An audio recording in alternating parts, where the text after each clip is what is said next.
सबको जय मसीह की। हम प्रभु में आनंदित हैं। परमेश्वर ने हमको अभी तक सुरक्षित रखा है, जीवित रखा है, स्वस्थ रखा है और तमाम विपरीत परिस्थितियों में भी उसका अनुग्रह हमारे लिए काफी है। आज शाम जिस बात पर हम कुछ देर विचार करना चाहते हैं और वो है बोने से संबंधित, क्योंकि बहुत शीघ्र हम खेती के ओर ध्यान देंगे और हम देखेंगे कि कैसे हमारे चारों तरफ किसान सिर्फ बो रहे हैं। और आज हम उसी बात पर विचार करें, लेकिन उसके पहले आइए हम दुआ करेंगे। प्रभु जी, हम आपके चरणों पर अपना सर झुकाते हैं, आपको सिजदा करते हैं, आपको प्रणाम करते हैं, आपकी बड़ाई प्रशंसा करते हैं कि आपने हमको सुरक्षित रखा। भीषण गर्मी में आपने हमारी रक्षा करी और अब वर्षा ऋतु में हम प्रवेश कर रहे हैं और ये ऋतु जो है वो बोने की है। और इसलिए हमारी सहायता कीजिए कि आज हम आपके वचन से उन बातों को जो हमारे जीवन के लिए ज़रूरी हैं सीख सकें। मेरी सहायता कीजिए, पवित्र आत्मा का अभिषेक दीजिए और साथ ही साथ प्रभु जी आप हर एक सुनने वालों की भी सहायता कीजिए, ताकि हम बड़े ध्यान से इसको सुन सकें और इसको समझकर इसके अनुसार आचरण कर सकें। विनती यीशु के नाम से मांगते हैं, आमीन। मरकुस रचित सुसमाचार उसके 4 अध्याय के 13वें पद से 20वें पद में जब हम जाते हैं, वहां पर यीशु मसीह एक दृष्टांत कहते हैं और यह दृष्टांत हमारा बहुत जाना पहचाना है और इसलिए हम इस पूरे दृष्टांत को नहीं, लेकिन सिर्फ उसके एक पद को पढ़ेंगे जो कि मरकुस 4:14 में है। बोने वाला वचन बोता है। बस, बोने वाला वचन बोता है। और आज हम 2 सवालों पर विचार करेंगे। इस विषय में हम और बहुत से प्रश्नों पर विचार करेंगे, लेकिन आज हम 2 प्रश्नों पर विचार करेंगे और सबसे पहली बात है जिस पर हम विचार करेंगे और वो है हम क्या बो रहे हैं। हम क्या बो रहे हैं, हमको इस बात पर विचार करना है कुछ देर, क्योंकि हर मनुष्य हर दिन हर पल कुछ ना कुछ बोता है। छात्र पढ़ता है इसलिए कि वो सफलता को प्राप्त करे। हम नौकरी करते हैं, परिश्रम करते हैं इसलिए कि महाअंत में हमको वेतन मिल सके। हर मनुष्य कुछ ना कुछ बो रहा है, कुछ ना कुछ कर रहा है जिसका उसको प्रतिफल मिले, क्योंकि बोने का उद्देश्य यही होता है कि जो बोया जा रहा है उससे कई गुना अधिक हमको मिल सके। और आज हम इस बात पर थोड़ी सी देर विचार करेंगे कि हम क्या बो रहे हैं। हम क्या बो रहे हैं। जब हम होशे की पुस्तक उसके 8वें अध्याय के 7वें पद में जाते हैं, वहां पर होशे कुछ बातों को लिखता है। वे वायु बोते हैं और वे बवंडर लवेंगे, उनके लिए कुछ खेत रहेगा नहीं, ना उनकी उपज से कुछ आटा होगा, और यदि हो भी तो परदेशी उसको खा डालेंगे। वे वायु बोते हैं और वे बवंडर लवेंगे। वे वायु को बो रहे हैं और इसलिए उनके लिए कुछ खेत में नहीं रहेगा, ना उनकी उपज से कुछ आटा होगा। ये परिस्थिति है। क्या बो रहे हैं। हमको इस बात पर सोचना है कि कहीं हम वायु तो नहीं बो रहे हैं, क्योंकि वायु को बोकर परमेश्वर का वचन कहता है हम बवंडर बोकर, वायु बोकर कुछ हासिल करने वाले नहीं हैं। हमको थोड़ा सा सोचना है हम क्या बो रहे हैं।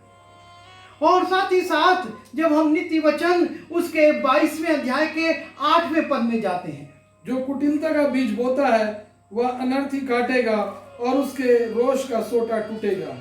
जो कुटिलता का बीज बोता है ना सिर्फ वायु की बात हुई, ना सिर्फ बवंडर की बात हुई, लेकिन सुलेमान कहता है जो कुटिलता का बीज बोता है वो भी अनर्थ ही काटेगा। आज बड़ा आसान लगता है कुटिलता करना, कुटिलता के बीज बोना, लोगों को भ्रमित करना, कड़वे बीज बोना, लेकिन परमेश्वर का वचन इसमें कहता है यदि हम कुटिलता का बीज बो रहे हैं, हमारे जीवन में कुटिलता है, हम लोगों के बीच में कुटिलता उत्पन्न कर रहे हैं, तो हम अनर्थ काटेंगे, हमको कुछ भी लाभ नहीं होने वाला है।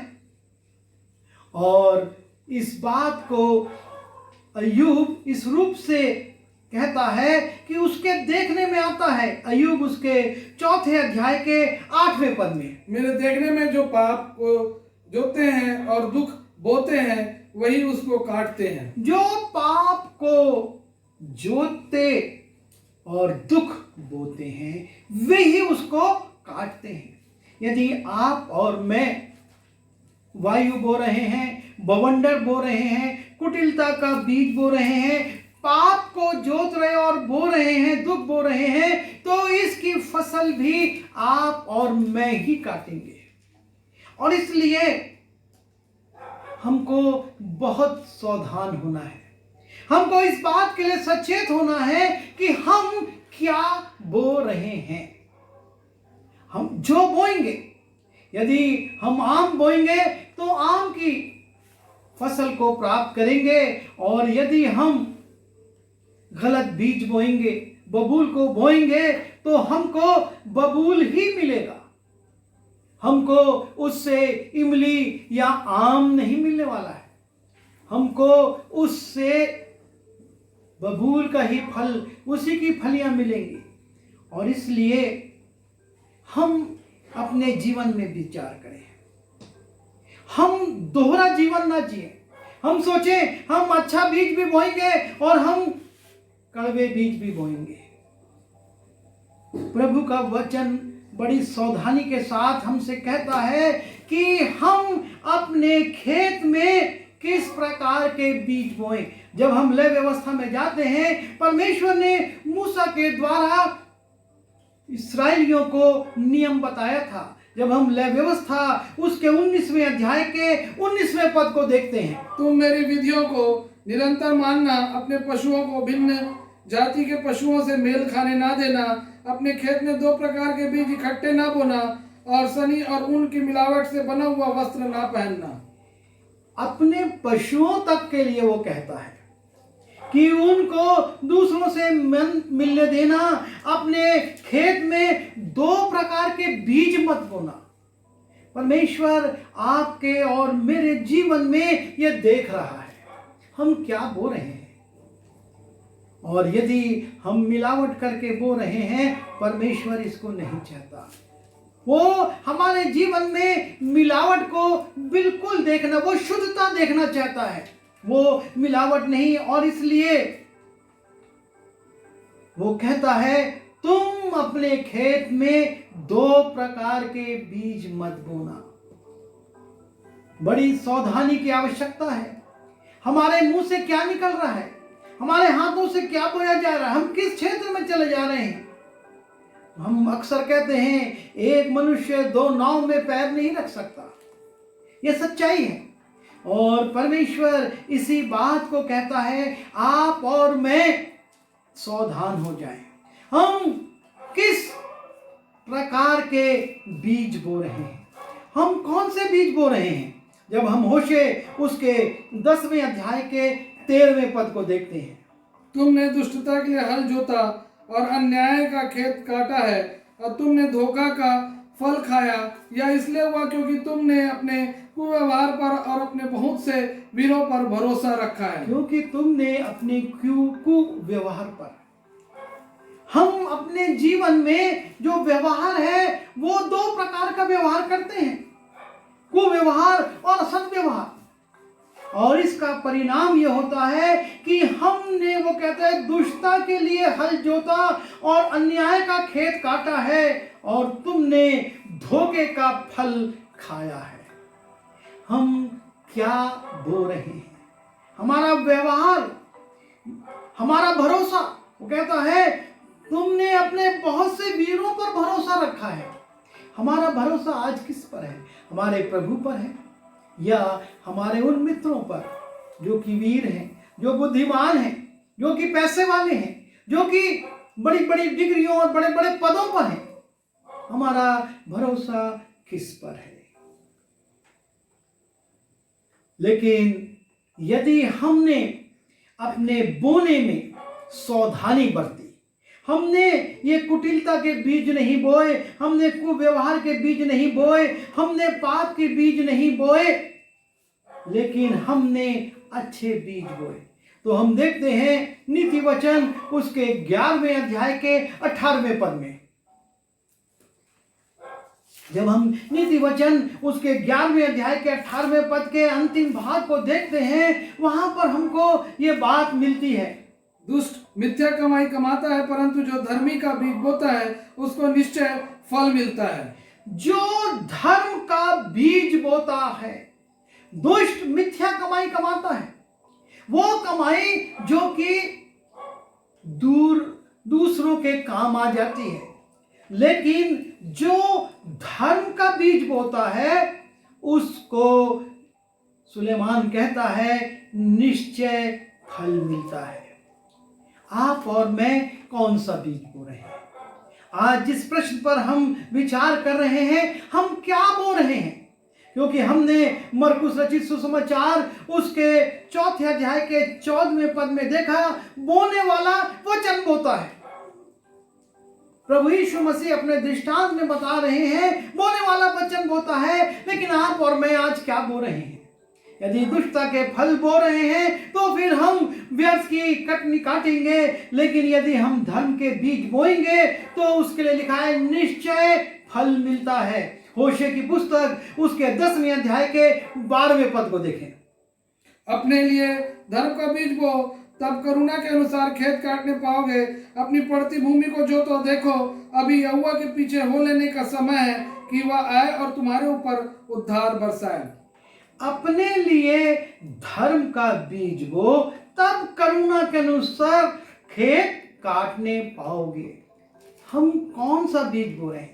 यदि हम धर्म के बीज बो रहे हैं तो निश्चय फल खाएंगे और हम अपने खेत को काटने पाएंगे, उद्धार की बातों को पाएंगे।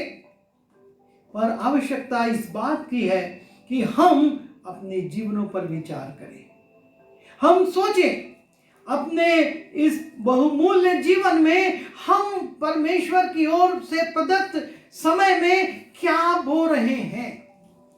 जब हम गलाती उसके 6वें अध्याय के 7वें पद से 9वें पद में जाते हैं, धोखा न खाओ, परमेश्वर ठट्टों में नहीं उड़ाया जाता, क्योंकि मनुष्य जो कुछ बोता है वही काटेगा। क्योंकि जो अपने शरीर के लिए बोता है वह शरीर के द्वारा विनाश की कटनी काटेगा, और जो आत्मा के लिए बोता है वह आत्मा के द्वारा अनंत जीवन की कटनी काटेगा। हम भले काम करने में साहस ना छोड़े, क्योंकि यदि हम ढीले ना हो तो ठीक समय पर कटनी काटेंगे। पौलुस बड़ी स्पष्टता के साथ गलाती की मंडली को समझा रहा है, धोखा ना खाओ, परमेश्वर ठट्ठों में नहीं उड़ाया जाता। उसने अपने वचन में जो कह दिया है वो कह दिया है, जो आज्ञा दे दी वो दे दी है।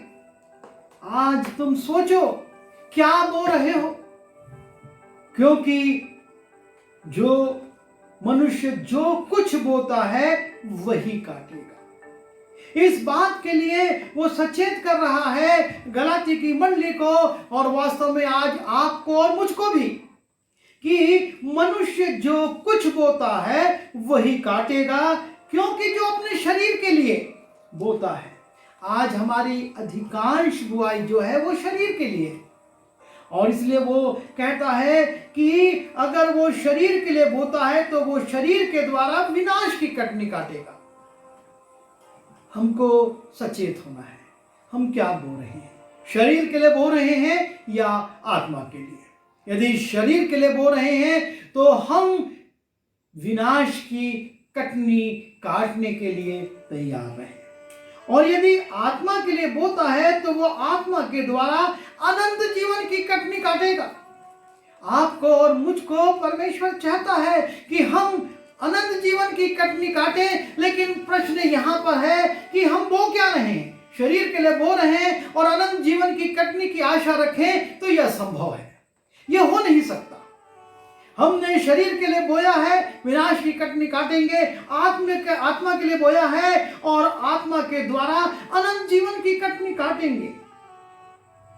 और इसलिए पौलुस कहता है हम भले काम करने में हियाव ना छोड़े, अर्थात अच्छा बोने में, क्योंकि जब हम भले काम करते हैं हम भलाई को काटेंगे। और हमको परमेश्वर का वचन यही कहता है, यदि तू भला कर सकता है तो कर, यदि भला करना जानता है और नहीं करता तो ये पाप है। तू भला कर, क्योंकि इससे परमेश्वर पिता की जो स्वर्ग में है उसकी, तुम्हारे भले कामों को देख कर लोग, जब हम मत्ती 5:16 में जाते हैं, तुम्हारे भले कामों को देख कर लोग पिता की जो स्वर्ग में उसके महिमा करेंगे। आज हमको यह सोचना है हम क्या बो रहे हैं। आज जो प्रश्न हमारे सामने है, और इसे लिखा है यदि हम ढीले ना हो तो ठीक समय पर कटनी काटेंगे। लेकिन कौन सी कटनी काटेंगे? वही कटनी जो हमने बोई है, जो हमने अपने जीवन में बोया है। किसान यदि अच्छा बीज बोएगा, दुबराज का बीज बोएगा, दुबराज के फसल को काटेगा, और यदि वो हल्का बीज बोएगा तो हल्की फसल को काटेगा। सब कुछ निर्भर करता है आपके और मेरे बोने पर। और इसलिए जबकि ये समय आ गया है, किसान और सब लोग अपनी अपनी कटनी काटने के लिए अभी बुआई शुरू कर रहे हैं, ताकि उचित समय पर कटनी काट सके। हमको विचार करना है। जब हम पहला कुरिन्थी उसके 15वें अध्याय के 44वें पद में जाते हैं, स्वाभाविक देह बोई जाती है और आत्मिक देह जी उठती है, जबकि स्वाभाविक देह है तो आत्मिक देह भी है। स्वाभाविक देह बोई जाती है। आप और मैं प्रभु यीशु मसीह में उसके समानता में गाड़े जाते हैं, मर जाते हैं और फिर जी उठते हैं, ताकि आत्मिक देह के द्वारा परमेश्वर की महिमा कर सके। और इसलिए हमको बहुत सावधान होना है। यीशु मसीह ये कहते हैं कि हम अच्छा बीज बोएं। जब हम मत्ती रचित सुसमाचार उसके 7वें अध्याय के 17वें पद को देखते हैं, इसी प्रकार हर एक अच्छा पेड़ अच्छा फल लाता है और निकम्मा पेड़ बुरा फल लाता है। अच्छा पेड़ अच्छा फल लाता है। जो अच्छा पेड़ बोया गया है तो अच्छा फल ही लाएगा, और निकम्मा पेड़ है तो निकम्मा फल लाएगा। और इसलिए आपको इस बात के लिए, मुझको इस बात के लिए सावधान होना है कि मैं और आप अच्छा पेड़ बोएं, अच्छा बीज लगाएं, ताकि अच्छा फल प्राप्त कर सके। हमको इस बात पर सोचना है और इस बात पर विचार करना है, इस सवाल पर कि हम आज क्या बो रहे हैं, क्योंकि कल हम उसी की कटनी काटेंगे।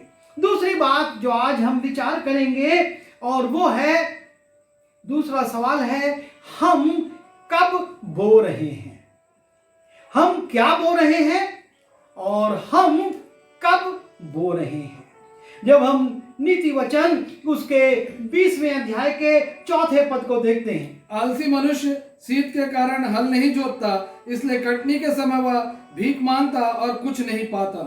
आलसी मनुष्य शीत के कारण जो समय है पौधा लगाने का, पेड़ बीज बोने का, उसमें वो सोता रहता है, और इसलिए क्या होता है, कटनी के समय उसको भीख मांगना पड़ती है। जी हाँ, ये बहुत जरूरी है कि हम इस बात पर भी विचार करें कि हम कब बो रहे हैं।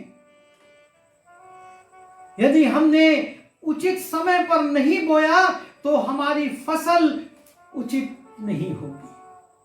और ये संसारिक फसल के का एक नियम है कि अगर धान का समय है और हमने उसकी जगह पर गेहूं बोया तो हम फसल प्राप्त नहीं कर पाएंगे।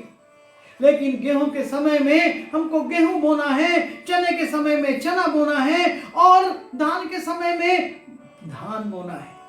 पहली बात तो यह है कि उसका समय, अब हम कब बोएं, हम कब बो रहे हैं। जब हम सबोपदेशक उसके 11वें अध्याय के 6वें पद को देखते हैं, भोर को अपना बीज बो और सांझ को भी अपना हाथ ना रोक, क्योंकि तू नहीं जानता कि कौन सफल होगा, या वह या दोनों अच्छे निकलेंगे। तू नहीं जानता कि कौन सा सफल होगा, और इसलिए भोर को भी अपना बीज बो और शाम को। ये ना सिर्फ संसारिक खेती के लिए लेकिन आत्मिक फसल के लिए भी जरूरी है कि आप और मैं ये ना कहें कि हमको तो शाम शाम को सुसमाचार प्रचार करना है। हमको जब अवसर मिलता है, परमेश्वर जब मौका देता है, चाहे वो भोर का समय हो, चाहे वो दोपहर का समय हो, चाहे वो शाम का समय हो और चाहे वो रात का समय हो, हमको अपना हाथ नहीं रोकना है, क्योंकि हम नहीं जानते कि कौन सा बोया हुआ बीज, किस समय बोया हुआ बीज फलवंत हो जाएगा।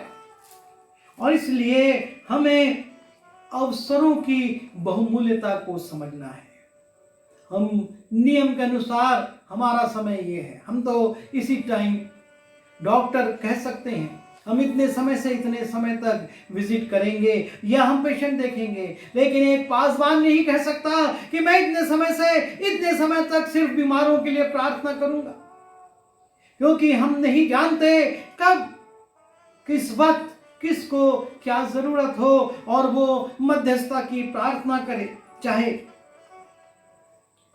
लिखा हुआ है, जब हम इसी सबोपदेशक उसके 11वें अध्याय के 4 पद में जाते हैं, जो वायु को ताकते रहेगा वह बीज बोने ना पाएगा, और जो बादलों को देखता रहेगा वह लवने ना पाएगा। जो वायु को देखता रहेगा वो बीज बोने ना पाएगा। ये हमारे जीवन के लिए बहुत जरूरी है। हम यदि परिस्थितियों को देखते रहेंगे, जब परिस्थिति अनुकूल हो जाएगी तब हम बीज बोएंगे, तो शायद हम कभी ना बो पाए। मैं अपने एक मित्र को जानता हूं, वो मुझसे कहता था जब मैं रिटायर हो जाऊंगा मैं गांव-गांव जाऊंगा, प्रचार करूंगा और इस प्रकार से करूंगा, उस प्रकार से करूंगा। और रिटायर होने से पहले उसको अटैक आ गया। डॉक्टरों ने उसको गाड़ी चलाने से, मोटरसाइकिल चलाने से मना कर दिया और उसकी सारी बात धरी की धरी रह गई कि मैं ये करूंगा, मैं वो करूंगा, मैं यहां जाऊंगा, मैं ये करूं, अभी तो मैं बिजी हूं। जो वायु को ताकता रहेगा वो बीज बोने ना पाएगा, और जो बादलों को देखता रहेगा वो लवने ना पाएगा। हम यदि बादलों को देखेंगे और फसल नहीं काटेंगे तो फसल खेत में पड़े पड़े सड़ जाएगी।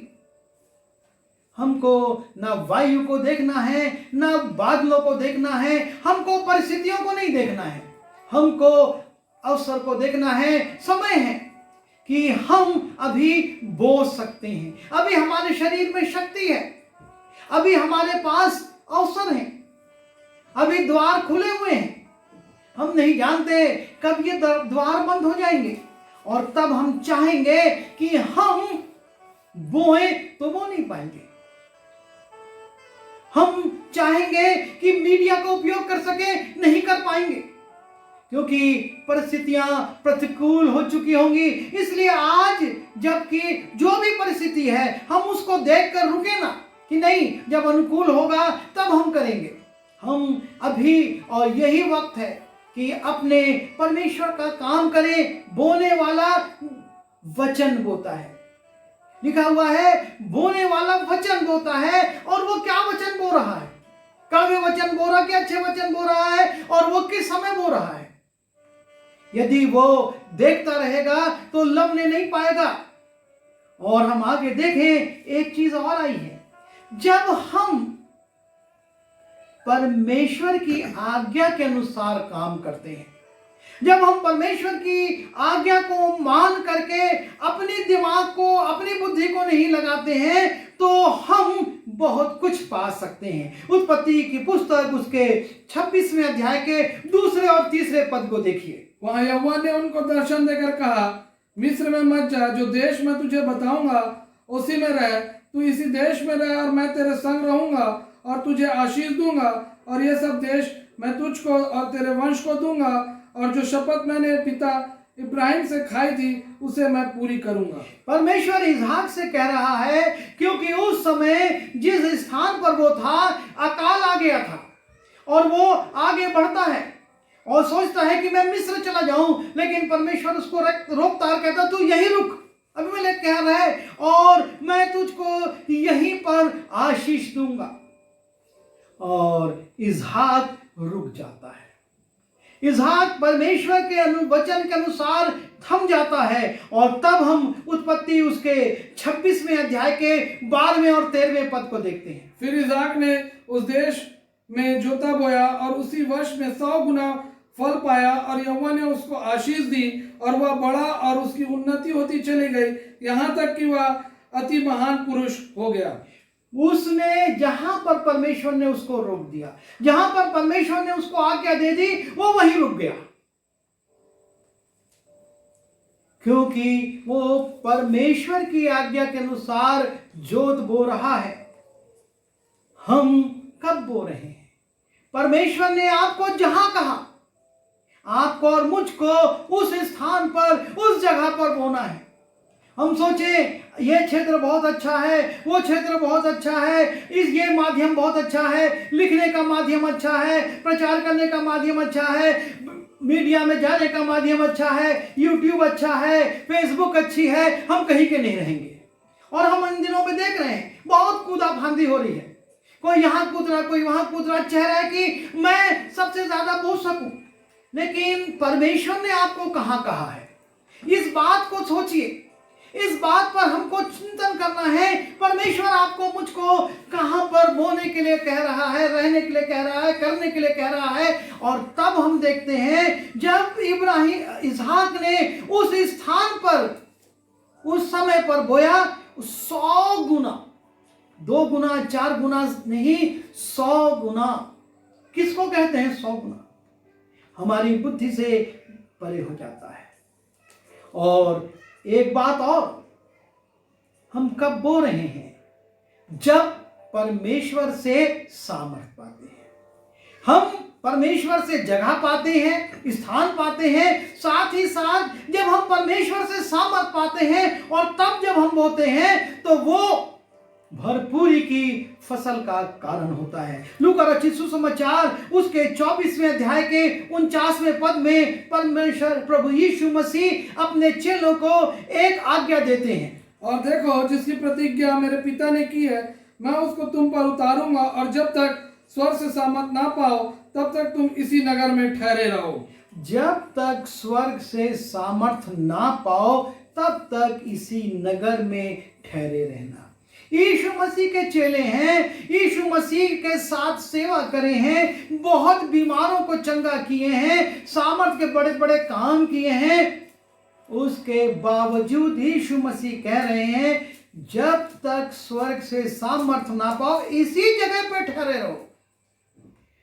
उनको कितना कठिन लगता होगा। हमेशा भीड़ में बने रहने वाले लोग, वाहवाही देखने वाले लोग, यीशु मसीह को आश्चर्य से उसकी प्रशंसा को सुनने वाले लोग आज एक जगह में ठहरे हुए हैं। ऐसा शांत जीवन कई बार हमको जीना पड़ता है। परमेश्वर चाहता है शांत हो जा, चुपचाप बैठ जा, लेकिन हमसे रुका नहीं जाता। पर यहां पर चेले रुके हुए हैं, और जब चेले रुके हुए हैं और रुकने के बाद जब वो सामर्थ पाते हैं, जब हम प्रेरितों का काम उसके 2 अध्याय के 4 पद को देखते हैं, वे सब पवित्र आत्मा से भर गए, और जिस प्रकार आत्मा ने उन्हें बोलने की सामर्थ दी वे अन्य अन्य भाषा बोलने लगे। वो सब पवित्र आत्मा की सामर्थ से भर गए। कहां पर? उसी यरूशलेम में उन्होंने रुका। जब लूका में यीशु मसीह ने उनको आज्ञा दी, वो रुक गए और रुक कर प्रार्थना करने लगे, और प्रार्थना करते करते करते करते लगभग 10 दिन बीत गए। 10 दिन हो गए, कुछ नहीं हुआ। और वो सोचते होंगे कब तक ऐसा हम बैठे रहेंगे हाथ पर हाथ रखकर।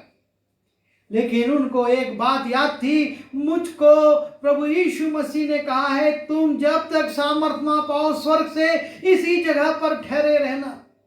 और वो ठहरे रहे, सामर्थ पाए, और तब हम प्रेरितों का काम 2 अध्याय के 14वें पद को देखते हैं। तब पतरस उन 11 के साथ खड़ा हुआ और ऊंचे शब्द से कहने लगा, हे यहूदियों और हे यरूशलेम के सब रहने वालों, यह जान लो और कान लगाकर मेरी बातें सुनो। जब सामर्थ पा गया तब लिखा है कि पतरस खड़ा हो गया, और पतरस खड़ा होकर कहने लगा, हे यरूशलेम के लोगों, अब मेरी बात सुनो। 10 दिन पहले अगर पतरस खड़ा होता और बोलता तो शायद कोई नहीं सुनता, लेकिन जो परमेश्वर ने, जो प्रभु यीशु मसीह ने आज्ञा दी थी, उसकी उन्होंने अब तक प्रतीक्षा करी, अर्थात उनने बोना शुरू नहीं किया। अब देखते हैं कि पतरस बोना शुरू कर रहा है, खड़ा हो गया और अब वो बोलना शुरू करा, और वो बोल रहा है। और जब वो बोल गया, बोलता गया, तब प्रेरितों का काम उसके 2 अध्याय के 37वें और 38वें पद को हम देखते हैं। तब सुनने वालों के हृदय छिद गए और वे पतरस और शेष प्रेरितों से पूछने लगे, हे भाइयों, हम क्या करें? पतरस ने उससे कहा, मन फिरा और तुम में से हर एक अपने अपने पापों की क्षमा के लिए यीशु मसीह के नाम से बपतिस्मा ले, तो तुम पवित्र आत्मा का दान पाओगे। पतरस ने बोया, और जब उसने बोया परमेश्वर के ठहराए हुए समय के अनुसार, तब देखते हैं कि कैसे लोगों के दिल छिद गए और वो कहने लगे कि हे साहिबो, हम क्या करें? और तब हम उसके परिणाम को भी देखते हैं, क्या फसल बटोरी गई। प्रेरितों का काम उसका 2 अध्याय 41वां पद। अतः जिन्होंने उसका वचन ग्रहण किया उन्होंने बपतिस्मा लिया, और उस दिन 3000 मनुष्यों के लगभग उनमें मिल गए। पतरस ने बोया और देखते हैं फसल, 3000 लोगों की फसल बटोरी गई। आज हमारी प्रचार में, आज हमारे खड़े होने में क्या बटोरा जा रहा है, हमको सोचना है। इसलिए हम आज की शाम सिर्फ 2 विषयों पर, 2 प्रश्नों पर विचार कर पाए हैं कि हम क्या बो रहे हैं और हम कब बो रहे हैं। यदि हम अच्छा बो रहे हैं तो अच्छी फसल काटेंगे। यदि हम मौसम देखते रहेंगे, अवसरों की तलाश में रहेंगे और अपनी बुद्धि को लगाएंगे, परमेश्वर की बात नहीं मानेंगे, तो हम पर्याप्त फसल नहीं पा पाएंगे। लेकिन जब हम परमेश्वर के अनुसार, जैसा परमेश्वर ने इसहाक से कहा, तू रुक जा इस जगह पर, और उसने 100 गुना फल पाया। परमेश्वर ने, प्रभु यीशु मसीह ने कहा, तुम रुक जाओ यरूशलेम में और ठहरो, और उन्होंने अद्भुत फसल को वहां पर काटा। हम अपने जीवन में विचार करें, अपने सेवा में विचार करें, अपनी सेवकाई में विचार करें। फल हमको चाहिए है, फसल हमको चाहिए है, तो हमको इन प्रश्नों पर विचार करना होगा, और तब हम अगले संदेश में विचार करेंगे कि बोने के लिए क्या हमने भूमि तैयार की है। हम इस विषय पर अगले संदेश में विचार करेंगे। आइए हम अभी प्रार्थना करें।